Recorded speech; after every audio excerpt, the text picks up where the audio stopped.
So my name is Emily, and I am an Ascension and embodiment coach.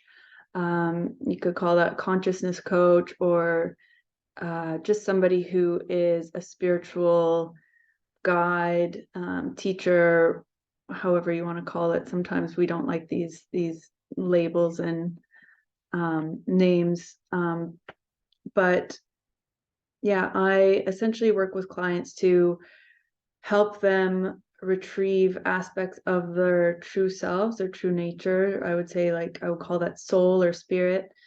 And in that way, they're able to embody more of who they are. So I would call that like a soul embodiment coach. And I also am going to be doing some really interesting work with women in a group setting. So I'm really excited for that. I've got my first event coming up in December called Daughters of Sophia in Toronto, Ontario. So I'm really stoked about moving into that realm of things.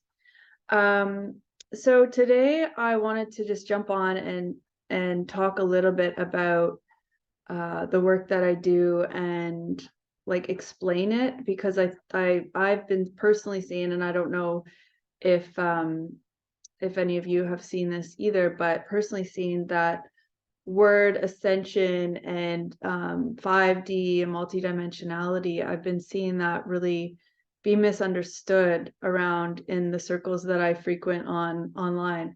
So I really wanted to come on today and just speak to that and explain some things for people, because I am aware that when certain, leaders of movements or anything out there, teachers, whatever, step into that role of sharing information, I know we all feel the same way, right? That maybe doesn't agree with the truth of how we know it to be. It's kind of important for us to speak that, right? So that's kind of what I'm feeling today, is that I've been seeing some people just just misguiding, I would say misguiding people in the ways that these terms are understood. And so because it's my work, I really want to come on and kind of not debunk, but just explain a little bit more, and people will be able to kind of make up their own minds or feel into what's true for them after learning more about it from somebody who teaches it. So the word ascension is a bit of a tricky word, because obviously it means like to move upwards, right? To go up. And that is what we are doing on some level when we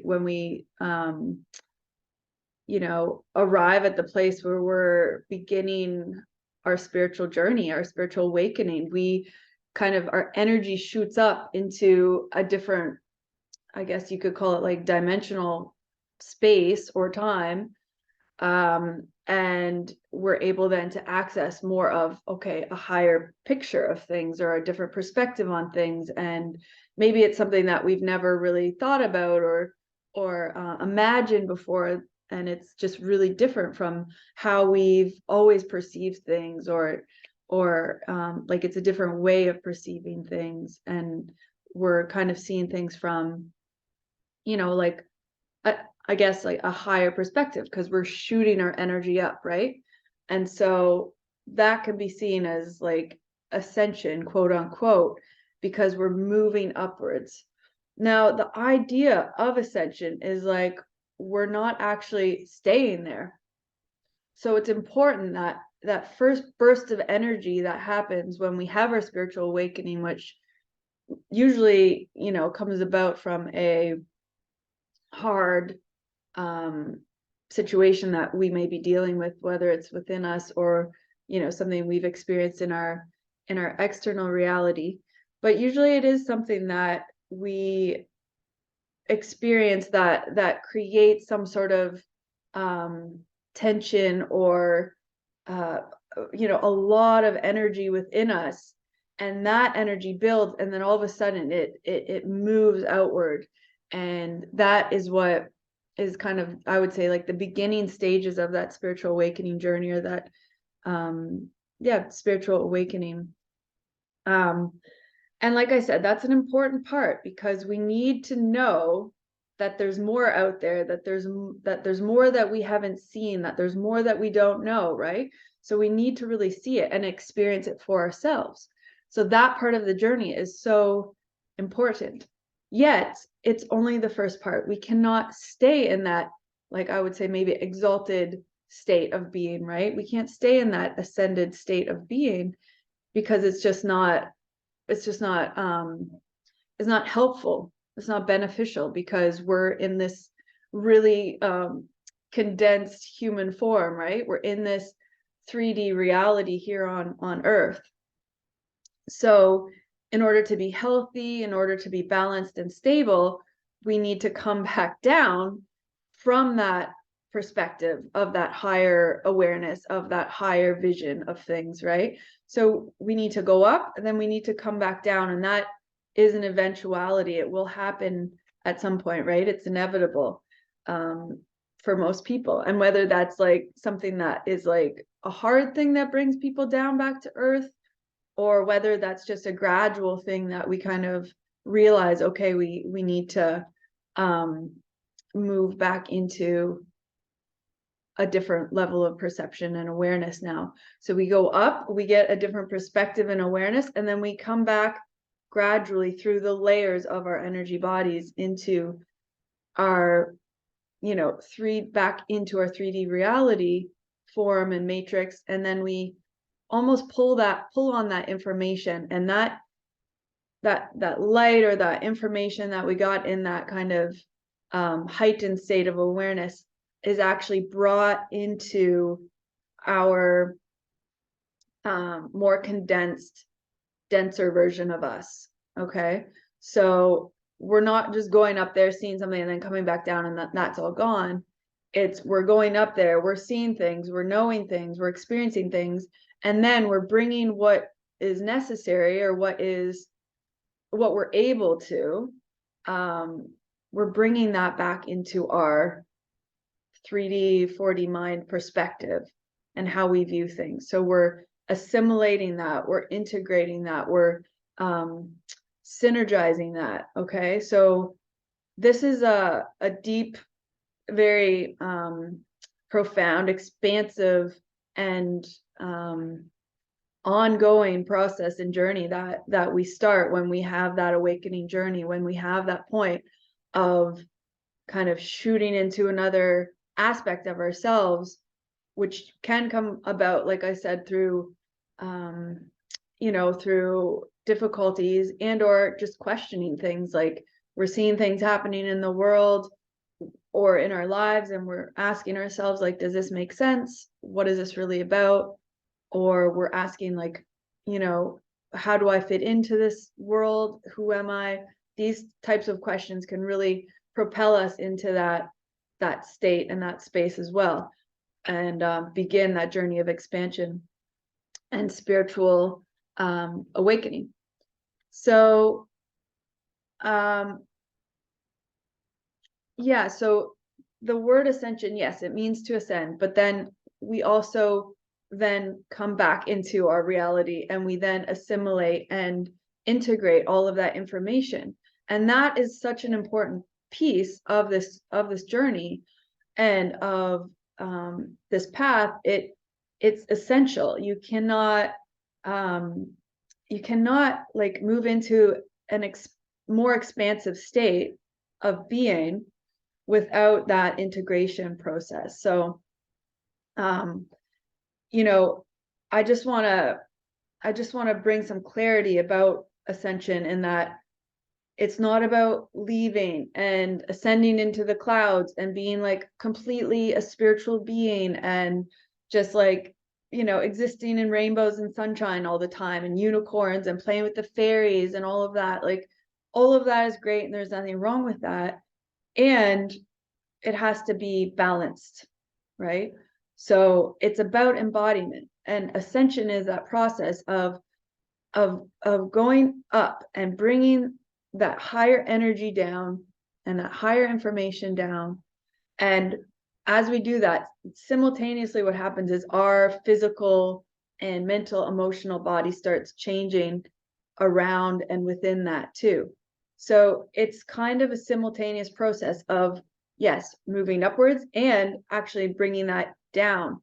And the word embodiment is really, yeah, we're bringing our higher selves or our soul energy or more of that energy down into our bodies, down into this third dimensional plane of reality that we're playing in on Earth, you know? So it is these two simultaneous things happening at the same time. There's an ascension process and a descension process at the same time. That's really what ascension is. It's not about leaving, like I said. So, you know, when we talk about embodiment, we're really talking about ascension. And when we talk about ascension, we're really talking about soul embodiment. So it's kind of interchangeable in a way. So it's not to leave the body. It's really to bring more of you into the body. And what does that actually look like? It looks like a number of ways of thinking, of ways of being, patterns, behaviors, belief systems, programs like the ego, that sabotager, things that, you know, keep us in a lower state of being or a lower perspective, not a lower perspective, but in a kind of limited perspective, energy that I guess you could say kind of boxes us in. It looks like dismantling all of that. And that's a process, and it can be, you know, some people might think that can be a lot of work. And in a way it is, because there's so much resistance to change and to expansion and to growth, that anytime we head in that direction of change, expansion, growth, which looks like dismantling the ego programs and belief systems, etc., we literally resist that with everything that we have. And, you know, to the point where we can manifest things in our lives to actually prevent us from doing that, which is really interesting. And I've just gone through this process. But essentially, yeah, it's like we can manifest an illness, we can manifest accidents, we can manifest, you know, things that we just have to do and have to get done in order to kind of subvert our attention and focus and energy, so that we don't really step forward in this process of looking at the resistance, looking at what's stopping us, and really doing whatever we need to do. And there's multiple ways of doing this, but doing whatever we need to do to really move through the discomfort and resistance that we have when it comes to the things that we need to do to change and shift and grow and expand. So, you know, many people on this journey will liken it to like a death and a rebirth process. And that's really what it feels like when we're going through it. It's like a part of us is dying in a way, because we're all tied into like this matrix energy within us, right? There's like, if you want to imagine yourself as like, you know, a beam of light that's unique in its frequency and color and sound and tone. And then you're coming into all these different templates or matrices of what it means to be you as an individual on this planet. So our planet has all these matrices as well, and templates and whatnot. And then, so we come into that, and we kind of, those get kind of superimposed upon our energy field or our light beam, let's say. And then we also have our own when we come into the families that we come in through the lineages. And then just coming in as a human, coming as a woman, coming in as a man, coming in as, you know, wherever we live in the world. So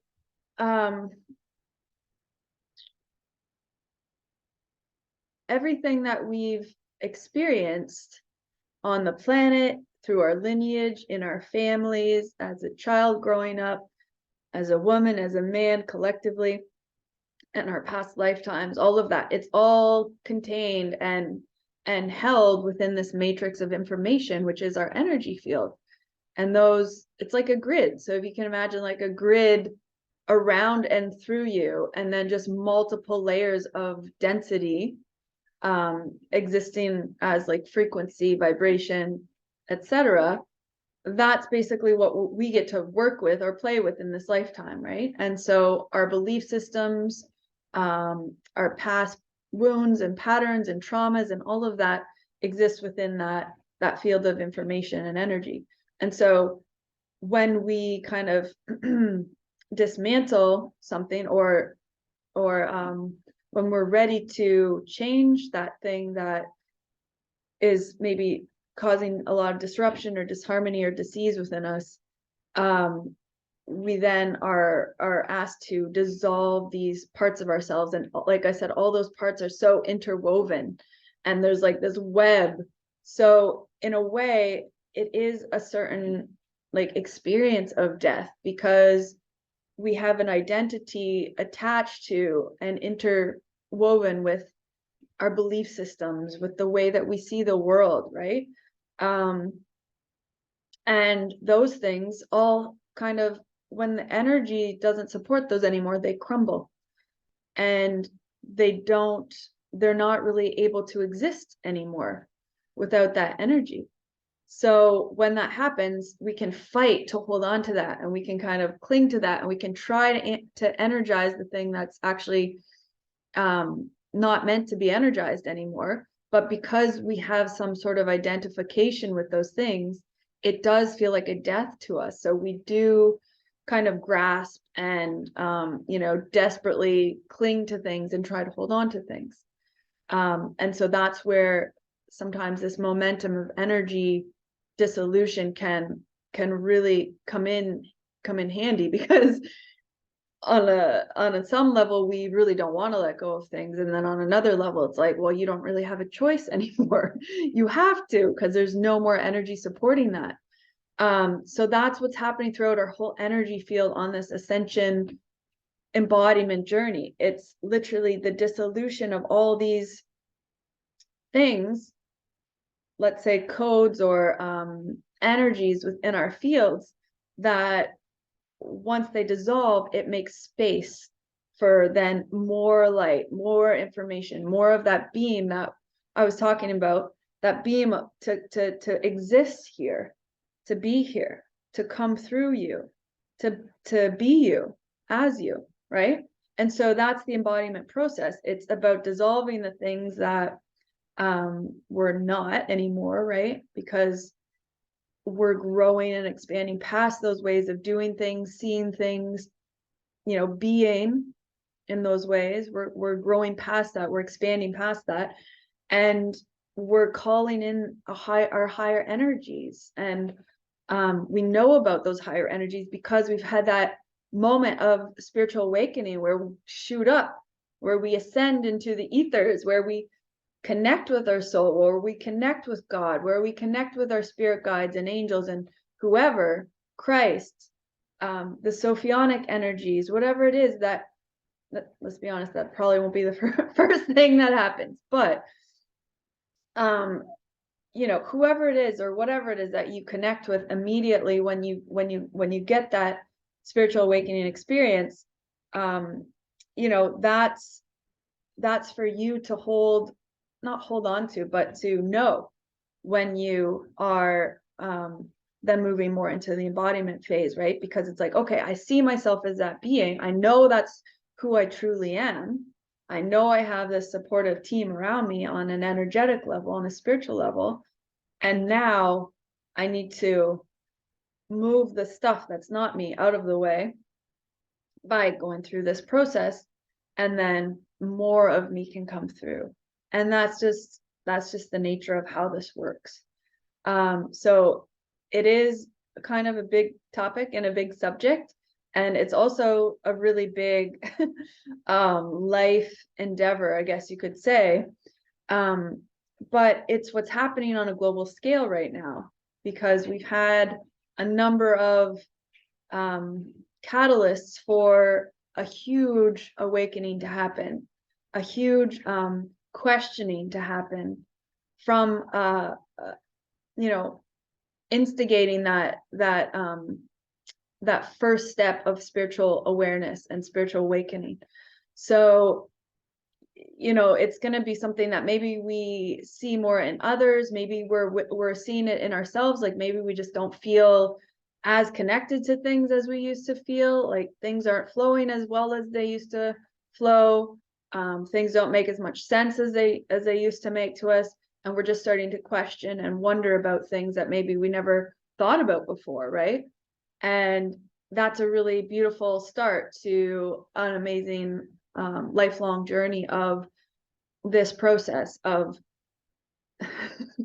death. I'm going to call it death and rebirth, because we die to the more limited versions of ourselves, and then we're reborn into a more expanded, aware, stable, peaceful versions of ourselves, where we are more embodied in our power, in our knowing, in our own frequency, in our own unique frequency. And that has so many positive benefits in one's life that, you know, it's just it's a beautiful, it leads to a beautiful experience and journey, because you actually get to experience yourself in the world, right? And that gets reflected back to you through all the people in your lives, all the experiences in your lives, in so many ways. And so I just want to see if there's any comments. Hi, Tristan. Yeah, so I think that's all I'm going to share about that today. I know I didn't really get into the 5D multidimensionality, but I'll talk about that another time, because I want to keep these videos kind of short, kind of bite-sized. And if you have any questions about any of this, or if you think that you may be going through this process, feel free to reach out and just send me a message, just acknowledging that, right? And I am holding space for that. I'm holding space for you to start asking those questions, to start wondering what's going on this planet, to start really wondering, okay, who am I, and what do I have to bring and offer this world in truth, right? It's not to do a lot of the things that are normal on this planet. There's a whole other world available to you and to us, and this is really, you know, one of the beginning phases of that, of discovering that and creating that for ourselves. So if you find yourself in that position where you are, you know, asking questions and seeing things differently, that's a beautiful thing. And keep pulling on that thread, because like I said, it's just going to help anchor more of you, your true nature, your true self, into this world and this reality, which is really, really what we need on the planet right now. And yeah, it's essentially, it's inevitable anyway. So, which is a good thing. But anyway, yeah, so reach out if you feel called to just share that. And also you can comment, and there's many people on this journey going through this process, so you're not alone. And yeah, if you need support, there's definitely lots of support out there. So anyway, send you guys lots of love. Thank you for tuning in, and I'll see you again soon.